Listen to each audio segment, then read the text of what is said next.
Against the darkening sky on a cold October evening, the silhouette of Blackwood Manor stands stark in the fading light. Beneath the weight of decades of neglect, its Victorian architecture, once so grand and imposing, now seems to slump. Slowly, the camera pans across the overgrown grounds, capturing crumbling stone cherubs and twisted iron gates that once welcomed visitors with their frozen smiles. Gradually, the drone shot descends, moving through skeletal tree branches, their leaves long since surrendered to autumn winds that whisper through the property like ghostly breath. Partially obscured by ivy, a small weathered sign draws the camera's linger. Winslow House for Children, EST 1897. Atop the sign, a raven lands, its obsidian eyes seemingly staring directly into the lens before it takes flight again, drawing our gaze toward the mansion's broken windows. Dark eyes watching from a forgotten face. A gentle female voice begins to narrate, her tone measured but tinged with an underlying unease that matches the disquieting visuals perfectly. Like many tales of apparent philanthropy from America's Gilded Age, the story of the Winslow family and their chain of orphanages begins. A wealthy industrialist family, flushed with the proceeds of the railroad boom, decided to give back to society by providing homes for the nation's most vulnerable children. But one of the most disturbing unsolved mysteries of the early 20th century lies beneath this veneer of charity. A mystery that has remained buried for over 100 years, like so many of its victims. To sepia-toned photographs of a distinguished-looking family gathered on the steps of a mansion, the image shifts. At the center stands a tall, austere man with a thick mustache, his posture military straight, one hand resting possessively on the shoulder of a woman seated before him. Even through the formal stiffness of Victorian photography, her beauty is evident, high cheekbones, clear eyes that seem to hold secrets, and a mouth that doesn't quite match the era's expected demure smile.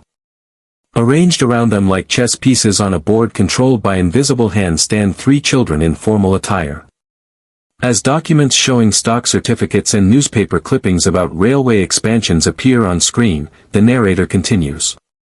Born to modest means in 1855, Theodore Winslow displayed an almost preternatural talent for identifying business opportunities. He acquired struggling steel mills at fractions of their value during the economic panic of 1873, while other investors retreated. His holdings positioned him perfectly to capitalize on the railway boom that would transform America when the economy recovered. The screen fills with vintage footage of steam locomotives and workers laying tracks across vast landscapes, the physical manifestation of America's manifest destiny, rendered in iron and sweat. By 1895, Theodore was one of the wealthiest men in New England, with a personal fortune that would be worth billions in today's money. A man who had started with nothing had risen to join the ranks of the Rockefellers, Carnegies, and Vanderbilts, America's new aristocracy. Built not on bloodlines, but on ruthless ambition and industry. The image transitions to a portrait of Eleanor Winslow, the same woman from the family photograph, but captured alone, her gaze direct and unsettling in its intensity. His wife, Eleanor, came from a different world entirely. Born Eleanor Blackwood, she was the last descendant of one of Boston's oldest families, a lineage that traced back to the Mayflower but whose fortune had dwindled over generations. Their marriage in 1879 represented the classic American merger of Old World prestige and New World wealth. While Theodore built his empire, Eleanor established herself as a woman of unusual intellect and interests. She was known for her social conscience, unusual among the elite of that time, but also for her fascination with the emerging sciences of heredity and human development. Displayed on the screen alongside photographs of her attending scientific lectures and medical demonstrations is Eleanor's portrait. A woman in elegant Victorian dress, somehow looking not out of place among men in academic robes. Slowly, the camera zooms in on Eleanor Winslow's face. There's something in her eyes, a certain intensity that seems to pierce through the decades, challenging the viewer to understand what drove her, despite the formal stiffness of Victorian photography. She doesn't look like a monster. And that's perhaps the most disturbing revelation, that someone who appears so human, so normal, could orchestrate what was to come. As the screen displays a map of the northeastern United States, the narrator continues. What followed was unprecedented in scale. Pins appear one by one, marking the locations of each new orphanage. Over the next 15 years, the Winslow Charitable Foundation would establish 12 orphanages across New England and the Mid-Atlantic states. From Maine to Maryland, the Winslow name became synonymous with progressive care for orphan children.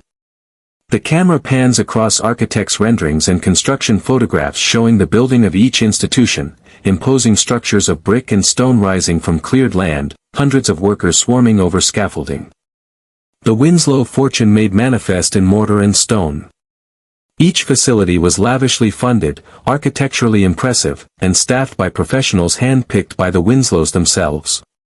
Unlike the overcrowded, underfunded state orphanages of the era, Winslow homes featured private rooms, modern plumbing, electric lighting, and educational facilities that rivaled the finest private schools. Holding them up as exemplars of how America's new wealthy class should behave, newspapers of the era praised the family's generosity. A new expert appears on screen, identified as Dr. Amelia Richardson, historian of American social welfare, seated in a book-lined office. The contrast with other child care institutions of the time couldn't have been more striking, she says. This was the era before child labor laws, before meaningful regulation of orphanages, Dr. Richardson explains. Many institutions of the time were little more than workhouses where children as young as 6 were expected to contribute through labor. Mortality rates of 30 to 40% were not uncommon due to disease, malnutrition, and neglect. Against this backdrop, the Winslow orphanages seemed like paradise. Children were well-fed, well-clothed, educated, and apparently healthy. The screen fills with newspaper headlines from the early 1900s. Winslow opens 6th home for orphan children. Millionaire's charity transforms lives. Eleanor Winslow, America's Angel of Mercy. The press coverage was glowing, almost reverent, Dr. Richardson continues. The Winslows were masters at controlling their public image. They regularly invited journalists to tour their facilities, always carefully choreographed visits to specific areas, always featuring the same group of healthy, articulate children who would speak glowingly of their treatment. In retrospect, we can see these were essentially Potemkin orphanages, showcasing a false reality that masked the truth of what was happening in areas visitors never saw. But a disturbing reality lurked behind these glowing headlines, a reality that wouldn't come to light until decades later. The narrator's voice grows more somber as the music shifts to a minor key. Between 1897 and 1912, records indicate that over 3,000 children passed through the doors of Winslow orphanages. They came from all backgrounds, children orphaned by industrial accidents, by disease, by poverty, children surrendered by desperate parents during economic downturns, immigrant children whose parents had died during the journey to America or shortly after arrival.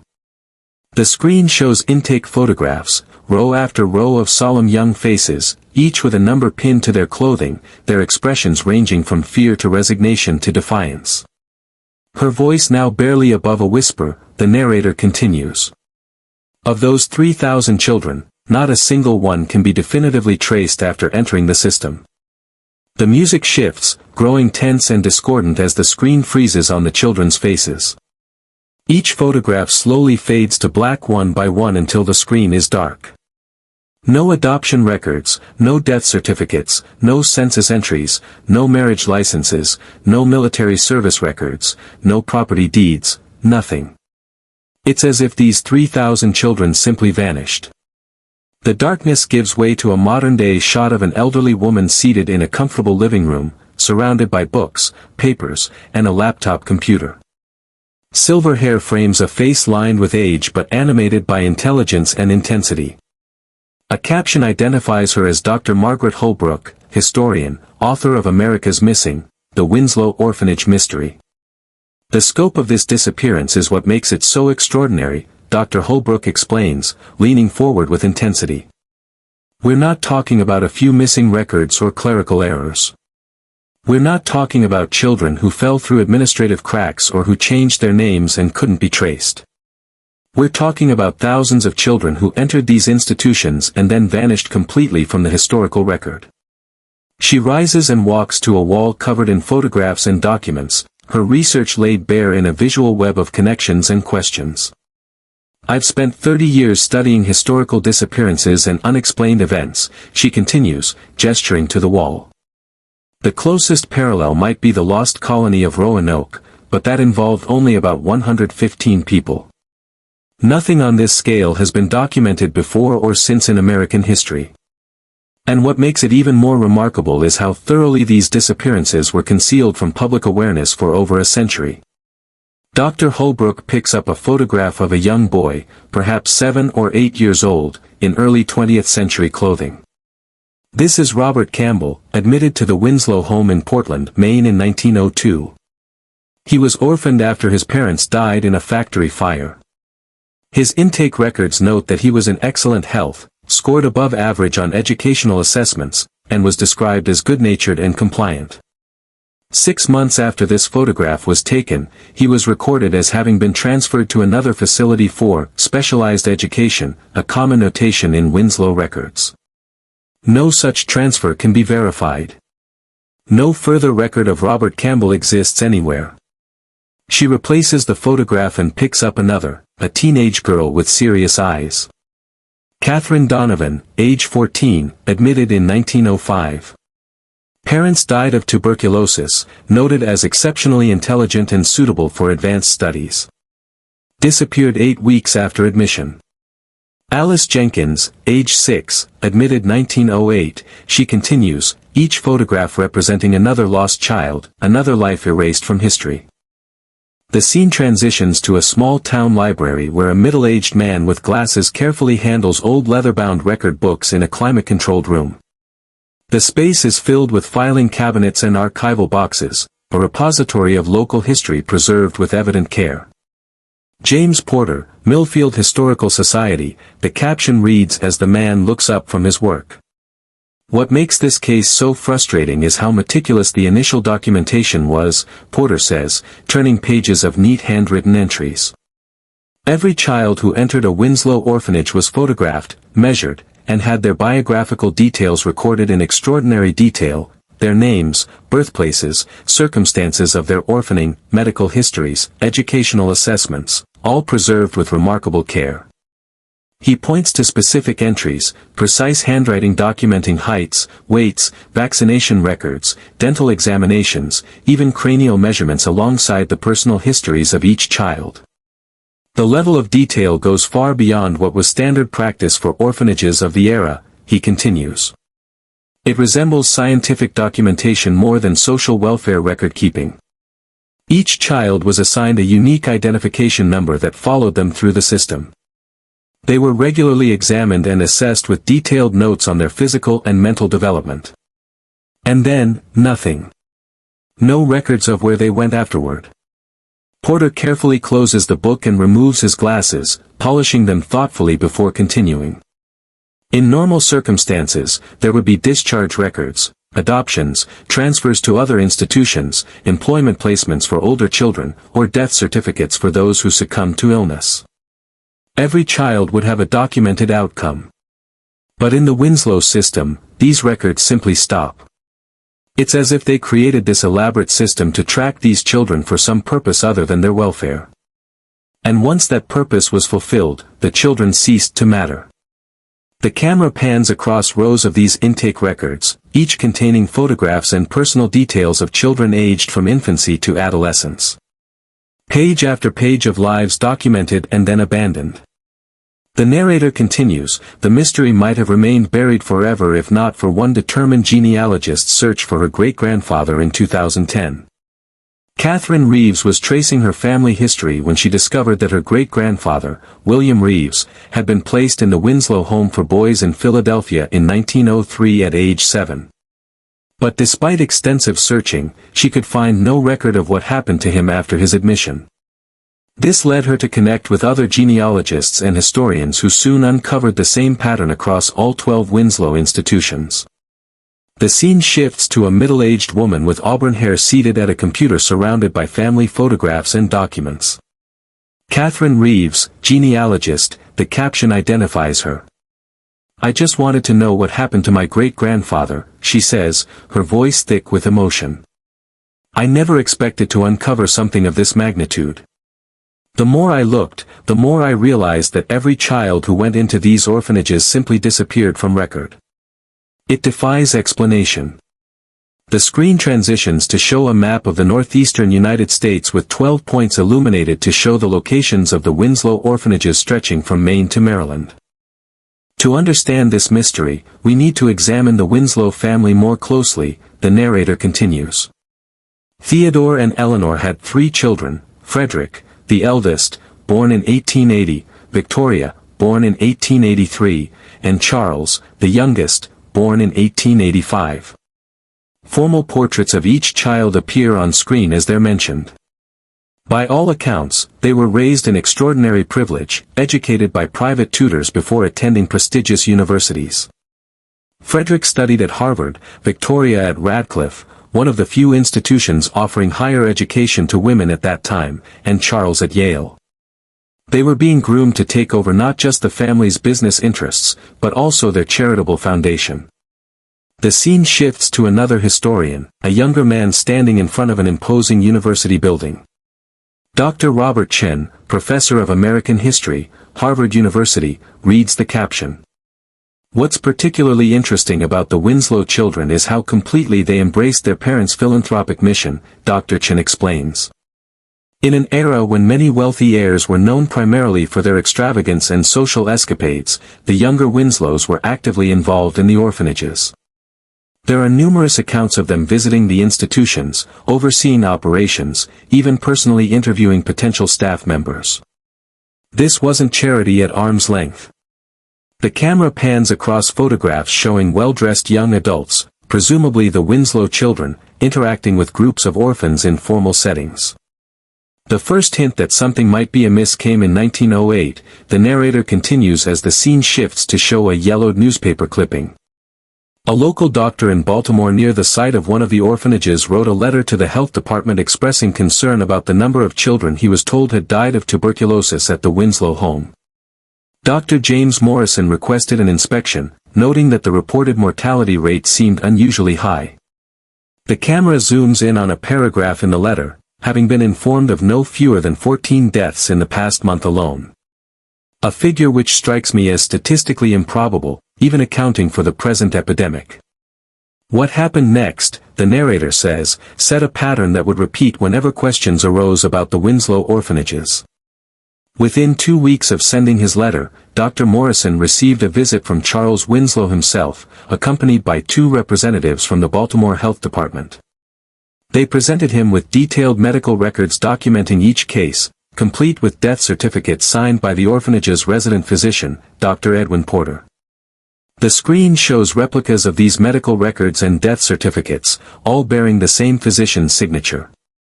Dr. Morrison later reported being satisfied with the explanation, even impressed by the thoroughness of the orphanage's medical protocols. He withdrew his complaint. The camera returns to Dr. Holbrook in her living room. This is where things get truly strange, she says, shaking her head slightly. Because when my research team tried to locate these children's burial records or death certificates in Maryland State Archives, they simply weren't there. The copies shown to Dr. Morrison were never officially filed with the state. And Dr. Edwin Porter, the physician who supposedly signed these certificates. We can find no record that such a doctor was ever licensed to practice in Maryland, or any other state for that matter. The music grows more ominous as the camera pans across old photographs of the Baltimore orphanage, lingering on the faces of children who would soon vanish from history. Similar incidents occurred in Connecticut in 1909 and Massachusetts in 1910, the narrator continues. Local concerns about missing children or unusual activities at the orphanages were always met with the same response, a personal visit from a member of the Winslow family, accompanied by seemingly impeccable documentation and often a generous donation to local civic causes. In each case, the inquiries were dropped. The scene transitions to an old photograph of a group of well-dressed men seated around a formal dining table. The Winslows weren't just wealthy, they were connected. Theodore Winslow regularly hosted senators, judges, and police commissioners at his estate. His annual hunting retreats were attended by some of the most powerful men in America. When the Winslow family wanted something handled discreetly, they had the influence to make it happen. The camera pans to show a weathered journal open to reveal handwritten entries. In 1911, a nurse named Sarah Mitchell began working at the Winslow home in Providence, Rhode Island. Unusual among the staff, she hadn't been personally selected by the family but was brought in temporarily during a scarlet fever outbreak. During her 3 months of employment, she kept a journal that provides one of the few insider accounts of life within a Winslow orphanage. The camera shows pages from the journal as a different female voice reads excerpts. Asterisk April 14, 1911. Arrived at Winslow home today. Building is impressive, far better appointed than any hospital I've worked in. Children seem well fed and clothed. Staff very formal, almost excessively so. Matron Mrs. Winters watched me constantly throughout orientation. Asterisk. April 27, 1911. Something odd today. 3 children were taken to the East Wing for special examinations by Dr. Lambert. When I offered to assist, was firmly told my help wasn't needed. Children didn't return to their dormitories tonight. May 2, 1911. Asked Mrs. Winters about the 3 children. Told they had been transferred to the Winslow home in Boston where treatment for their condition is more advanced. No mention of this possibility had been made to me when they were taken for examinations. May 18, 1911. More children taken to East Wing. 5 this time, always the healthiest ones, which seems strange if they require special medical attention. June 3, 1911. Mentioned my concerns to Dr. Lambert today about the transferring of children without proper documentation. He became quite agitated. Said all paperwork was handled at the administrative level and that my focus should remain on the scarlet fever cases. Later found Mrs. Winters going through my personal belongings in the staff quarters. June 10, 1911. Something is very wrong here. Counted beds and dormitories. 17 children have disappeared since my arrival. All supposedly transferred. No new children have arrived despite Mrs. Winters mentioning expected new admissions several times. Tomorrow I intend to. The journal entries end abruptly as the narrator's voice returns. The final entry in Sarah Mitchell's journal remains incomplete. According to employment records, she left the orphanage the following day, June 11, 1911, without notice. No further record of Sarah Mitchell exists. No census entries, no marriage certificate, no death certificate. Like the children she had become concerned about, she simply vanished. The scene transitions to a modern police station where a serious-looking detective examines old files. Detective Michael Torres, Cold Case Unit, Rhode Island State Police, the caption identifies him. We reopened an investigation into the Winslow orphanages in 2015 after Dr. Holbrook's book brought national attention to the case, Detective Torres explains. The statute of limitations doesn't apply to certain crimes, including murder, and the scale of the disappearances certainly warranted a fresh look. What we found, or rather, what we didn't find, was disturbing. He gestures to the files in front of him. In normal circumstances, even from a century ago, we would expect to find some paper trail, death certificates, adoption records, transfer documentation between institutions. But it's as if someone systematically removed every trace of these children from official records. And not just the children. Dozens of staff members seem to have disappeared as well. The thoroughness of it suggests resources and influence that go well beyond what even a wealthy family should have been able to accomplish. The camera pans across photographs of the 12 Winslow orphanages in their prime, imposing brick and stone structures with manicured grounds. Between 1897 and 1912, the Winslow Charitable Foundation spent the equivalent of over $400 million in today's money building and operating their orphanages, the narrator explains.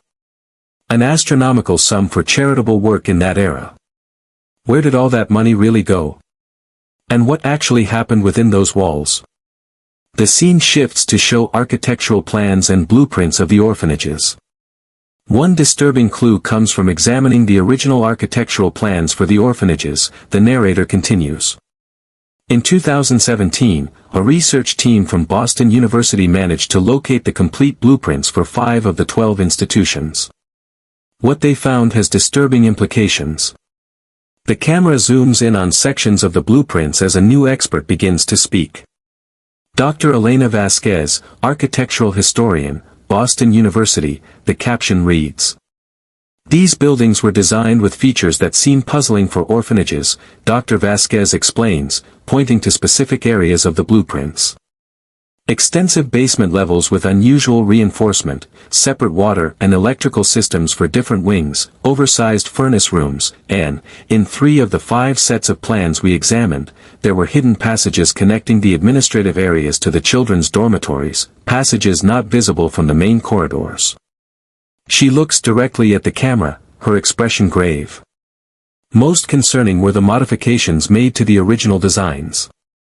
In every case, the plans were altered to add more extensive basement facilities after construction had already begun. Theodore Winslow personally approved these changes at considerable additional expense. The music becomes more intense as the camera pans across old photographs of basement doorways and corridors. But perhaps the most chilling evidence comes from the final days of the Winslow orphanage system, the narrator says. In June 1912, a fire broke out at the Winslow home in Hartford, Connecticut. The blaze began in the middle of the night and spread with unusual speed. By morning, the building was completely destroyed. Historical photographs of the aftermath of the fire fill the screen, blackened ruins, firefighters, and onlookers gathered around the smoldering remains.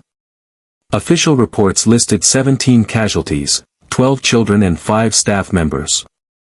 However, admission records indicated that 73 children should have been resident at the time, along with 22 staff. The discrepancy was explained by a statement from Victoria Winslow, who told authorities that the majority of children and staff had been evacuated the previous day due to planned renovations. The camera zooms in on a newspaper photograph of Victoria Winslow speaking with officials at the fire scene, her face composed but her posture rigid. No documentation of this evacuation was ever produced. No one came forward to confirm having received the transferred children or staff. Once again, dozens of people had vanished without a trace. The scene transitions to show headlines from the summer of 1912. Second Winslow orphanage burns in mysterious blaze. Fire destroys Philadelphia Winslow home. Investigation launched. Third Winslow orphanage lost to fire. Arson suspected. Within 2 months of the Hartford fire, 3 more Winslow orphanages were destroyed by fire. In each case, the official death toll was surprisingly low, with the Winslow family claiming that most residents had been transferred before the blazes. By September 1912, the remaining 8 orphanages had been hastily closed, with all children supposedly transferred to other institutions. The camera shows a formal portrait of Theodore Winslow in his later years, his expression stern and unreadable. Theodore Winslow died of a stroke in October 1912, just weeks after the closure of the final orphanage. His funeral was attended by senators, a Supreme Court justice, and even the Vice President of the United States. Newspaper eulogies praised his philanthropic legacy, with only a few mentions of the unfortunate series of accidents that had befallen his charitable works. The screen displays the ornate Winslow family mausoleum, an imposing structure of marble and granite. Eleanor Winslow survived her husband by only 4 months, succumbing to what was described as nervous exhaustion in February 1913. Their children, Frederick, Victoria, and Charles, inherited one of the largest fortunes in America. Within a year, all 3 had left the United States, relocating to Europe just months before the outbreak of World War I. Photographs appear showing the Winslow children in European settings, Frederick in London, Victoria in Paris, Charles in Switzerland. The Winslow siblings never returned to America. They lived out their lives in luxury across Europe, maintaining their distance from the country where their family had built and lost its reputation. None of them ever married or had children. The last surviving sibling, Victoria, died in Geneva in 1972 at the age of 89, taking whatever secrets she possessed to her grave. The scene returns to Dr. Holbrook in her living room. The most unsettling aspect of this case is not just the disappearance of the children, she says, but the meticulous effort that went into erasing them from history. Someone went to extraordinary lengths to remove these children from records that should have been stored in multiple locations. This wasn't just negligence or poor record-keeping. This was deliberate and systematic. The camera transitions to modern-day shots of the sites where the Winslow orphanages once stood. Some are now parks. Others have been redeveloped with new buildings. A few remain abandoned. In 2018, archaeological excavations began at the site of the original Winslow orphanage in Millfield, the narrator explains. What researchers found beneath the ruins sent shock waves through the historical and forensic communities. The scene shows an archaeological dig in progress with researchers carefully excavating an area behind what would have been the orphanage's main building. Dr. Thomas Wright, forensic archaeologist, University of Massachusetts, appears on screen. We weren't expecting to find much, Dr. Wright explains, standing at the edge of the excavation. Our ground-penetrating radar had shown some structural anomalies beneath what would have been the courtyard area. So we were initially looking for architectural features not shown on the original plans. What we found instead were human remains. The camera shows carefully marked excavation units with researchers meticulously documenting their findings.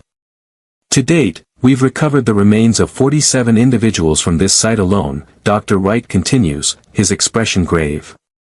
All children, ranging in age from approximately 3 to 16 years. Most disturbing is that many show evidence of surgical procedures that have no therapeutic purpose. We can identify precise incisions on the skull and spine. Evidence of tissue and organ removal. Strange modifications to the long bones. These weren't medical treatments. They were something else entirely. The camera pans across laboratory tables where researchers examine small bones with painstaking care. A new expert, Dr. Sarah Keller, forensic anthropologist, is introduced. The precision of the modifications to these remains is what's most unsettling, Dr. Keller explains, pointing to specific features visible under magnification. These weren't crude procedures. They were performed with sophisticated tools and considerable anatomical knowledge. Some of the techniques appear to have been experimental in nature, testing different approaches, different methods of accessing certain areas of the body. She pauses, clearly disturbed by her own findings. Based on the evidence, these children didn't die of natural causes. They were subjected to systematic procedures that no legitimate medical practice would justify, especially on children. The scene transitions to Detective Torres at the police station. Following the discoveries in Millfield, we obtained warrants to investigate the sites of 3 other former Winslow orphanages, he explains. At each location, we found similar remains, though in varying numbers. We're dealing with what appears to be one of the largest cases of organized child murder in American history. The camera shows investigators at multiple sites, the grim work of recovery continuing. But the question remains, why? The narrator asks as the scene shifts to a university library where researchers pore over old documents. What purpose could possibly explain such systematic abuse and murder of children? The answer may lie in understanding the other activities of the Winslow family during this period. A new expert appears on screen. Dr. William Foster, historian of science and medicine, Johns Hopkins University. The late 19th and early 20th centuries were a pivotal time in medical research, Dr. Foster explains. Germ theory was relatively new. Transplant surgery was in its infancy. Understanding of human development and neurology was primitive by today's standards, and the ethical frameworks that govern medical research today simply didn't exist.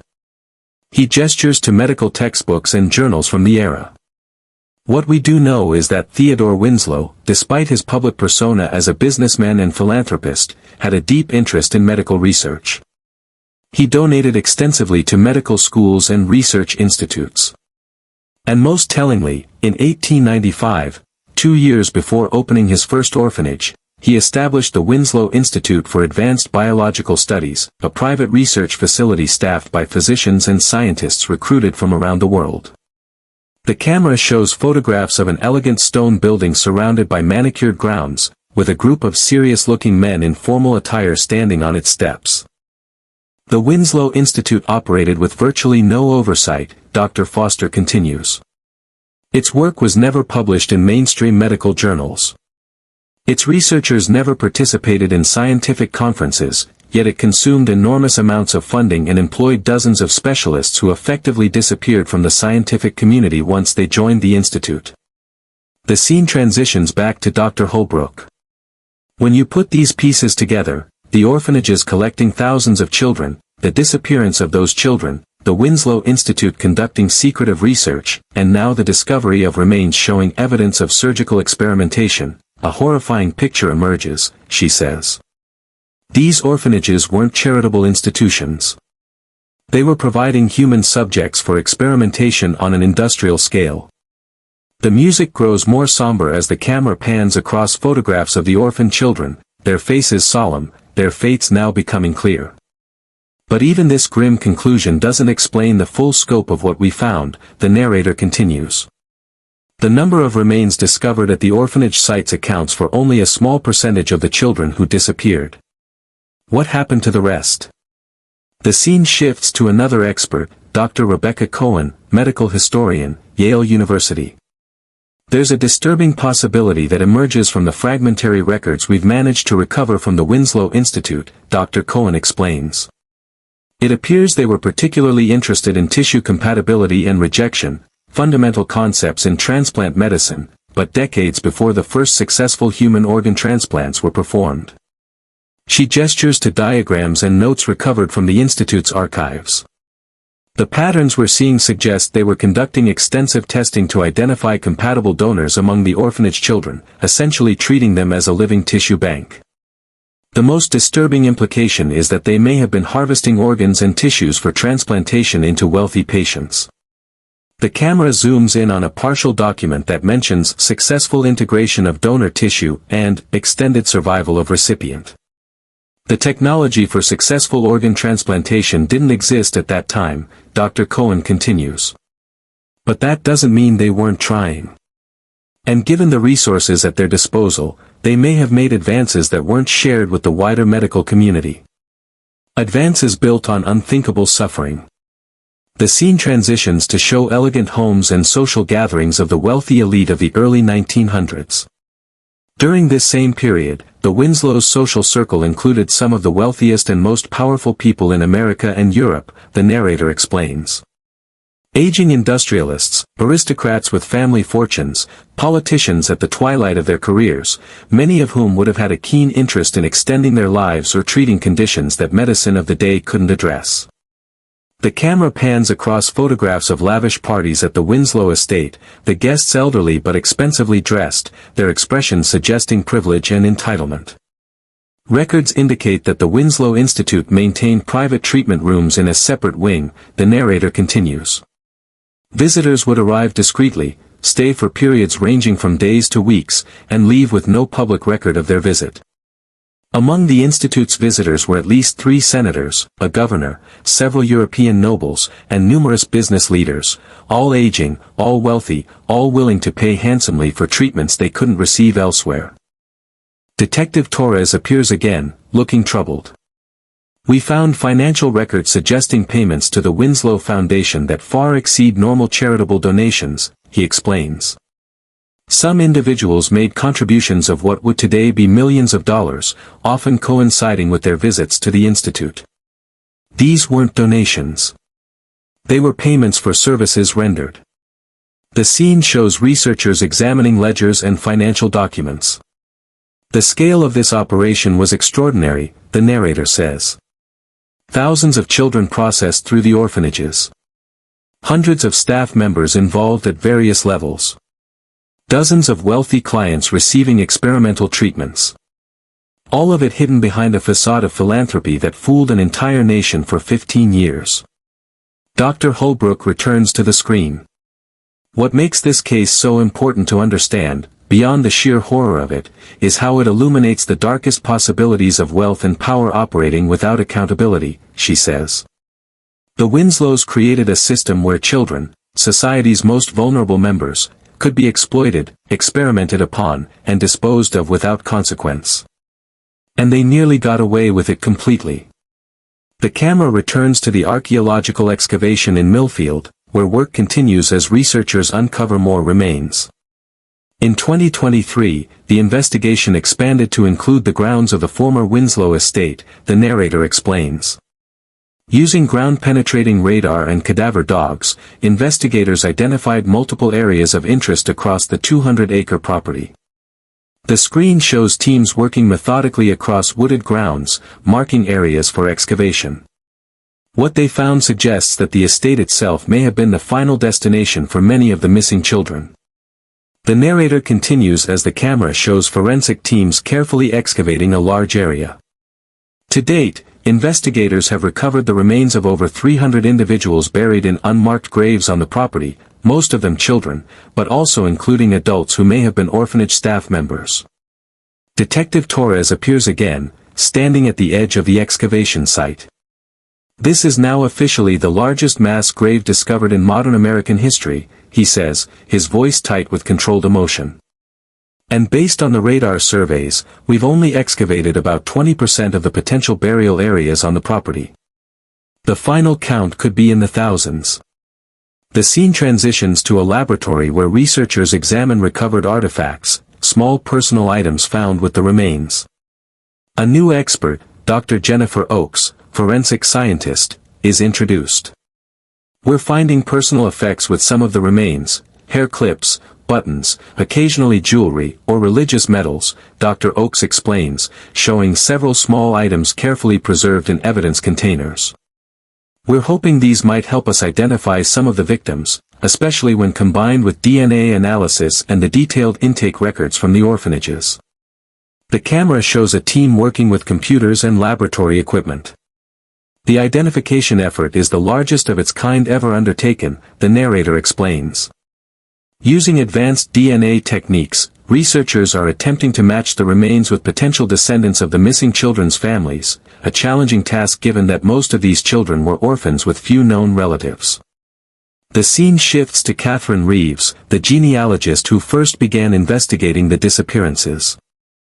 Every child who went into those orphanages had a history, had a family somewhere, she says, the emotion evident in her voice.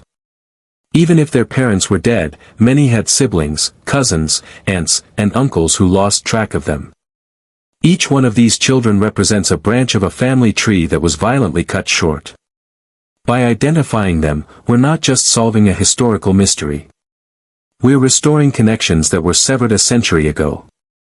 The camera shows a wall of photographs, the intake photos of children from the Winslow orphanages, their faces solemn, their futures unknown. To date, 17 sets of remains have been positively identified through DNA matching with descendants of their families, the narrator says. Among them was William Reeves, Catherine's great-grandfather, whose remains were recovered from the Winslow estate in 2024, 121 years after he entered the orphanage system. The scene returns to the present day, showing the former Winslow estate now transformed into a memorial site. Simple stone markers stand in rows, each representing a recovered individual. Visitors walk slowly between them, some leaving flowers or small tokens. The investigation continues, both into the forensic evidence and the historical record, the narrator explains. Many questions remain unanswered. How many people knew what was happening? How did the Winslows maintain secrecy on such a scale? Did their children continue similar practices in Europe after fleeing America? Dr. Holbrook appears one final time. The Winslow case forces us to confront uncomfortable truths about wealth, power, and what humans are capable of doing to one another, she says. It's easy to distance ourselves from this horror by thinking it happened in a different time, under different circumstances. But the conditions that made it possible, extreme wealth concentration, vulnerable populations with few protections, and influential people who believe their desires outweigh others' humanity, those conditions haven't disappeared. The camera pans slowly across the memorial site as twilight falls, the markers casting long shadows. The story of the Winslow orphanages isn't just a historical mystery, the narrator concludes. It's a warning about what can happen when we fail to protect the most vulnerable among us. The children who disappeared into this system deserved better than to